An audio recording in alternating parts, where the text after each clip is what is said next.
All right, so I've been reading the comments, and from my followers, fans, and everybody who's been checking into my new YouTube page, y'all say y'all want to hear some prison stories. You know what I mean? So I read the comments and I read what messages people send me, and I'm gonna take them in. So today we're gonna be talking about a prison story.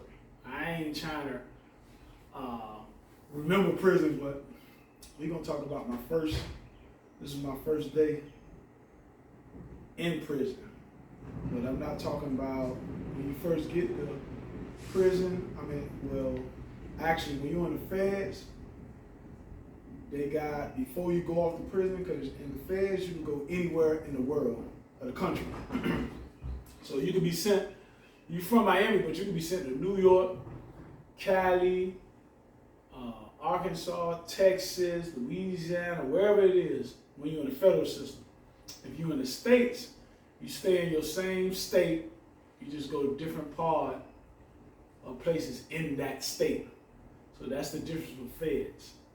And when you first come in, whatever state you're in, they got what they call FDC, which is a Federal Detention Center. So that's the main hub when you're going to court for whatever you're fighting for. Once you get sentenced, they ship you off to another one of their hubs, depending on where you're going. And wherever you're going, you got to leave out of certain destination spots.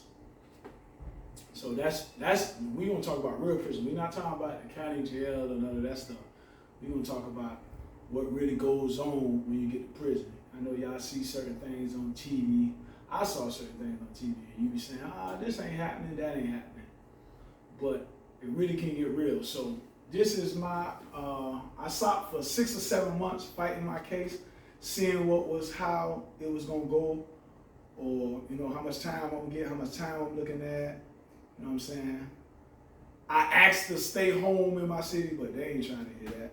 You know what I'm saying? Depending on your level also, whatever state you in, they got certain levels of prison. So you got a high, medium, low, and then you have a camp. The lower your custody, the better your custody. Most likely is more safer. It's not that much going on. It's more easier time. The higher your custody, the more you're gonna have problems. So when you leave out of state, you're gonna be with a whole bunch of other different people. And when you get in this federal system, they tend to put states with states as them your people or your folks, or so you'll know who you're dealing with or who you're around. So when I first got sent off, I ended up in Louisiana at a disciplinary spot. And this is my first, after my 6, 7 months, you know what I'm saying, what I was doing, fighting my little situation. You know what I'm saying? When you fight your little situation in federal court, they got the little good food, you got the little rooms, they got TVs, remote control. So it's like you living, it's all right, it ain't that bad. But now when you get up this road, it's a whole totally different lifestyle. Because you're gonna be with a whole different lot of people. You got gangs, you got the AB, which is Aryan brothers, you know what I'm saying, like the white boys.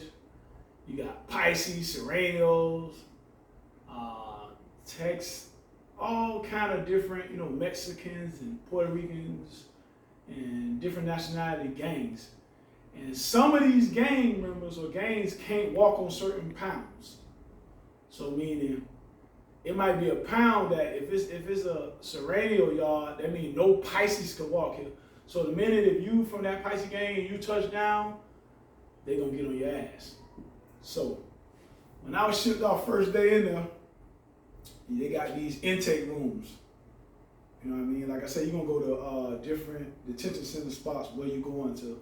So they might ship you to Oklahoma, might ship you to Tallahassee to ship you out. When you get somewhere, you might fly in, and then you stay there for a couple of days, then they bus route you to whatever prison you're going.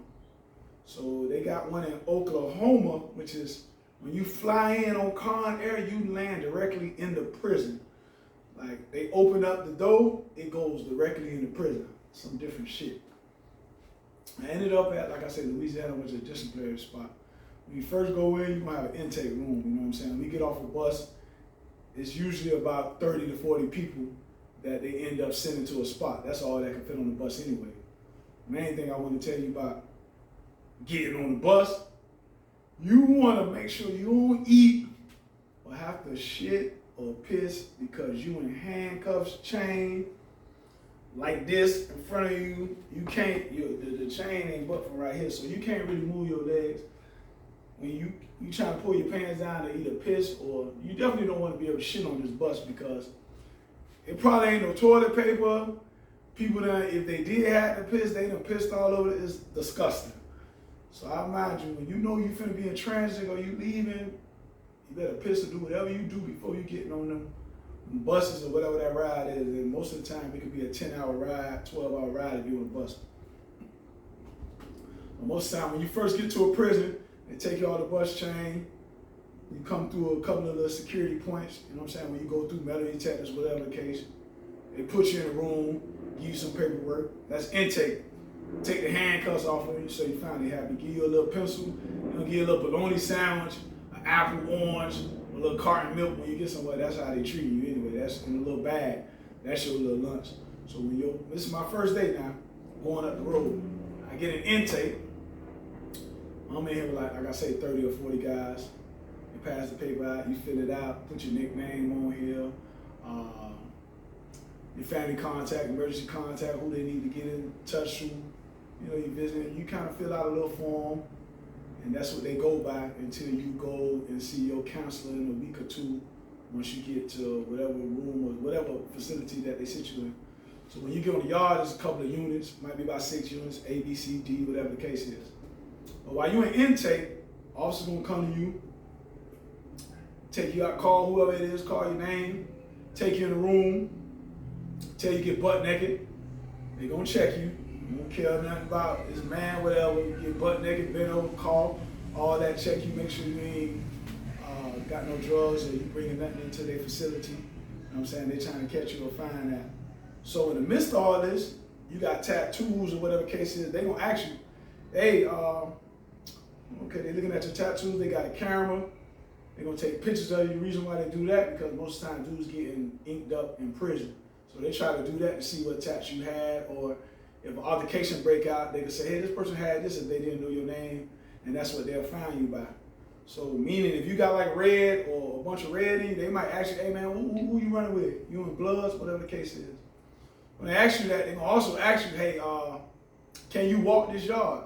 Did you assist the government? Did you toll on anyone? That's the main thing. You don't want to be like no rat or none of that, because a lot of times they already know. You know, one thing about the prison, they get out there like dudes.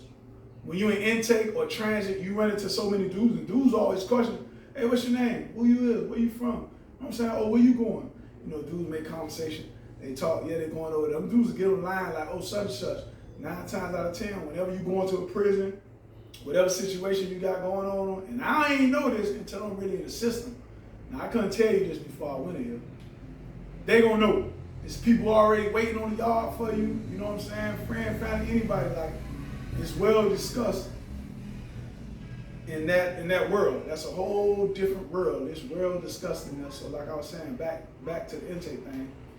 You go through the intake process. Nah, I ain't in no gangs. Yeah, they call me this. Blah blah blah. Can you walk the yard? You shouldn't lie to them, but some people do lie. Some people gonna tell you, yeah, I can walk there, when they know they done told on somebody that might have a family member in here, cousin, brother, dad, whatever the case is. So now, if they got word that you coming there already, man, them people already want to put that work in on you. Like I said, I done been in county jails, I done been in that, but this is real prison. I hadn't been in this. So this is where it really go down. So first day in, I go on the intake. They asked me, police officer, asked, man, can you go out here? Did you assist the government in any kind of type of way? Did you work? Did you? Nah, man, I'm good. Nah, I ain't no gang, I can go. All right. I'm gonna give you a bedroll, 2 sheets, blanket, a little towel, a little pillow wrapped up, a little bedroll, give you it. Next person. I was sitting in there, you see some guys, they looking nervous, some guys ain't, some people trying to keep their game face on. Nah, us 40 individuals, they did the same thing to all them dudes. See, the dudes came back out. 1 or 2 dudes, when you came in, got off the bus, you might have not seen them no more. That means they done checked in. Meaning they said, man, they know they can't go out here, and they not going out there. So when you check in, you go into solitary confinement. what they call it when you go into they call it the shoot. You know what I'm saying? That's whenever you get in a fight or whatever the case is, they put you in the shoot, with you away from everybody, you isolated. So now that after we done been through intake, which is about 2-3 hours, you go through for that. You know what I'm saying? Now they show you what unit you're going on. Hey, y'all going to A. Hey, y'all going to B. Officer walk out there with you. Big compound. As you walking through the yard, a bunch of dudes on the windows. They looking, everybody. You know what I'm saying? Certain units you're not supposed to go to. Whatever unit you in, that's the only unit you're supposed to go in. You can't go to no other unit. They're going to tell you that's trespassing or whatever the case is. You don't care, you got a homeboy over there, even though niggas going to do it because they criminals, they people that don't care, you done got in trouble, it is what it is, how much you going to do to me, you in prison. So this is my first day in, like I say. I go in the unit. When I go in the unit, luckily for me, I'm in the streets. Like, you know what I'm saying? I was really in the streets, so I know what it is. I ain't no rat. I ain't told on nobody, so I wasn't too much worried about none of that. But when I went in the unit, you know what I'm saying? When you go in the unit, most of the time they gonna ask you, oh, dude, hey, where you from? Oh, I'm from Atlanta. Oh yeah, you got some homeboys over there. Now, when they say that's your homeboy, that's because that's other people from Atlanta. You might not know them, but since them from Atlanta, you gonna go talk to them. Who you know, Pookie Dookie, whatever. They might know them. You know what I'm saying? Okay, I'm from Miami. As I walk in the unit, I hear my name. Yo, look, hey. You know what I'm saying? Me, I happen to have 4-5 partners in here that I knew on the street, so they already in the unit. They done heard I was coming. They waiting on me, so they grab me. Yo, what's up? I go up there. Homeboy, like, you know what you got? Which apparently you ain't got nothing because you just came here. It's your first day in real prison. Like, not all that bullshit you was in waiting before you came. Whatever your property that you do have, because while you waiting, you get a chance to buy your little sweatsuit, your little watch, your little radios. They got radios. That's how you watch the TVs and shit. So they sell MP3 players. That's what you have when you working out, shit like that. Y'all probably gonna always see me like this because I'm gonna stay on my workout shit. So I go hard with that. But I go up there to the unit. In a unit, it might be about 200 dudes. You know what I'm saying? So on the pound, they got several units. A and B dorm might be one dorm, with both of them dorms might have 200 people in them. 9 times out of 10 on the pound, you might have about 1,700 to 2,200 people. So I go in the unit, partner them call me, yo, what's up? They give me shoes, they give me food, all the homies patch up, they give you all type of stuff until you can go to the store, which is what we call commissary, and buy the things that you're gonna need while you're here. So when you first get to a pound, your money ain't hit. It's gonna take you about a week or a couple of days. So usually the homies will help you out with that, give you that. Sometimes you replace it, or sometimes they just, you know what I'm saying, that's you. So as I'm in the unit, you know what I'm saying, I hear hollering. When I go up to a room, I hear hollering. Now we just, mind you, in my unit that day, probably like 10 dudes came in that particular unit with me. So when I came in, as soon as I came in, them boys called me. So I go up to upstairs. I go into the room. You know what I'm saying? They got doors on it, so either they go in the door. But I go in the room. I hear hollering, get them off me, So you know what I'm saying? The first day in, I go step out the room and look. I see a dude getting stabbed. 2 dudes. They was, I guess they was Pisces or they Spanish dudes. So like I say, if you a rat or whatever the situation was with them dudes, they ain't supposed to been on there or they ain't know. So usually, if you know you're a gang member or you a rat or whatever the situation is, when you get there and you know that this not your yard, because 9 times out of 10 throughout the prison system, you're gonna hear it. Even when you're in transit, when you're going somewhere, you're gonna know who running the yard, what's going on. So them dudes know they weren't supposed to be out there, but I think they group that they in, they can't check in. Like they gotta go out there and have fought and then go to the box. Because even then, if you checked in and the dudes who you running with heard, when you come to the next pound, it's paperwork. Don't ask me how I get around. Oh yeah, he checked in, meaning you didn't walk the yard and fight or put down. But you should know that because you in that shit, so you should know how you rocking. So now you go in a unit, the dudes might have had tricked them, however the situation. So these 2 dudes get stabbed fighting. I walk out there, I look, You see it, you tend to mind your business. It's not none of your homeboys, you don't know who they is. They getting stabbed or whatever, boom. Just that quick, man. 15, 20 officers running there after about 2 minutes though, so them dudes done got punished already. They coming up, lockdown.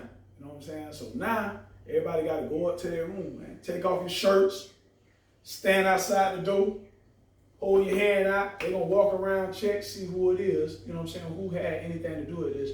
Whether you got some blood on you, your knuckles messed up, or you got a, mark or something in your face. So this is on God. This is my first day, not even 5 minutes on a pound, this happened. And after they walked around with the officers, that might have took like 15 minutes, if 20 minutes the most. They walked around, all right, everybody go in the room. Officer came around, grabbed 4 or 5 dudes, put them in handcuffs, and took them off the yard. The reason why they make everybody go back in the room now, because when you put individuals in handcuffs, if it was a problem, another dude could attack this dude while he in handcuffs and can't defend himself. So they're going to make sure all y'all back in the room, handcuff whoever it is, take them out the unit. That took about 30 minutes. Dude got stabbed up. I'm talking about whatever man-made knives that's this real, whatever this shit is they done got and welded or however they got out of there. You know what I'm saying? They get it sand. You know what I'm saying? You got the dudes, all the inmates are the workers.